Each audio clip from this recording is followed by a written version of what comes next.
On August 15, 1840, Joseph Smith preached a sermon at the funeral of Seymour Brunson, a Latter-day Saint who had passed away. Joseph Smith taught the saints about a principle called baptisms for the dead, where they could act as proxy in the ordinance of baptism for deceased relatives, family, and friends.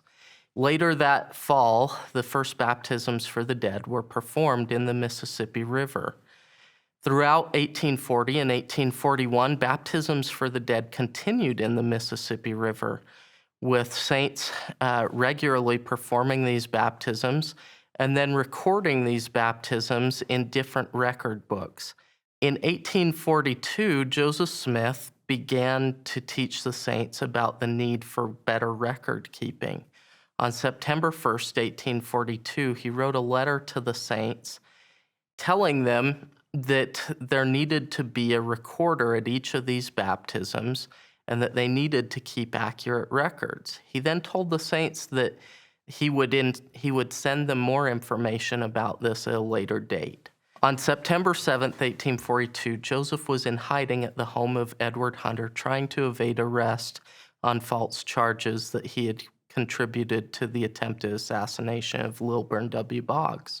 He dictated a long letter to William Clayton, and in this letter, he gave this additional information that he had promised about baptisms for the dead and about how those records were to be kept. He told the saints that these ward recorders would not only keep a record of who had acted as proxy and who they had been baptized for, but also the date that the ordinance had occurred, as well as the names of 2 or 3 witnesses who had been there for that baptism to verify that it had happened. This was an important moment for record keeping in the church, as it was a dramatic change from those older records where Joseph Smith was asking them to keep better records. Now, this letter was written on September 7th, and Joseph instructed that it was to be read to the saints during their Sunday meeting on September 11th, 1842.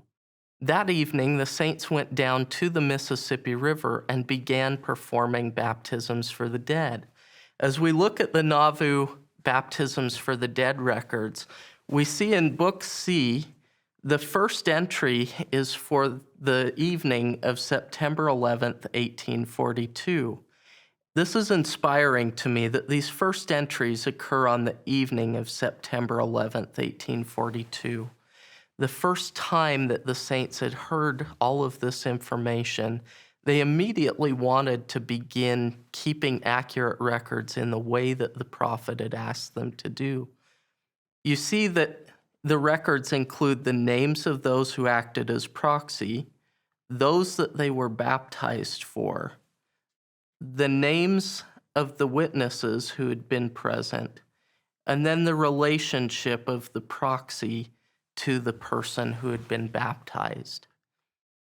Another part of the prophet Joseph Smith's letter to the saints was instruction that the general church recorder was to have a witness or a testimony that the records that were kept in this book are true. On this first page in the record book, you see this testimony written by James Sloan, who was the general church recorder, verifying that the records contained within this book were kept according to the instructions that had been received from Joseph Smith on September 7th, 1842. Another example of the records within this book are these small slips of paper written by ward recorders and then delivered to James Sloan, the general church recorder, including the information that was necessary. You see the dates that baptisms occurred. You see who was baptized as proxy, for whom, and what their relationship was. Throughout this record book, you see a witness of the saints trying to be obedient to very precise commandments that they had received from the Lord through the prophet Joseph Smith.